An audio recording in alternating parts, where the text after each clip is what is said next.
When doing a box jump, we're trying to get in quality repetitions on each and every movement. So you're not using this as a fatigue type of exercise. I would not recommend using it as part of a cardio circuit or some way to wear yourself out.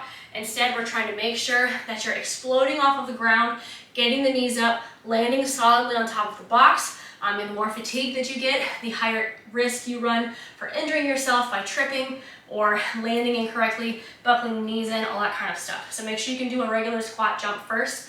You're gonna start by standing in front of the box. I would always recommend starting on the lowest height that you can. If you're not gonna use a box, just use an aerobic step. Start with the aerobic step on the ground, get used to nice quality jumps onto the aerobic step, add some risers, and then whenever you're more comfortable, you can add in the box. Just don't get your feet caught on the aerobic step. Okay, so we're gonna start off with just a tiny bit of space between me and the box. I'm not gonna be too far back. That way I'm not having to bound forward. I want the emphasis to be going up and getting my legs up. So make sure that you can do a normal squat before you start this, okay? So feet are gonna be at least your squat width, toes either out or forward. We're gonna send the hips back, maybe swing the hands a little bit, allow the hips to go back as the knees track forward, and then we're gonna do triple extension to get off of the ground. So hips, knees, and ankles are all extending to get the body up as high as we can, and then onto the box.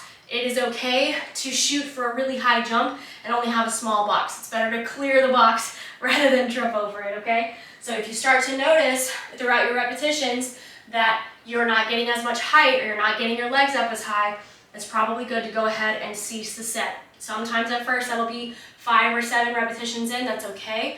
Give yourself a rest break. We gotta build that capacity before you're able to add in a lot more repetitions of good quality, okay? So be standing in front of the box like this.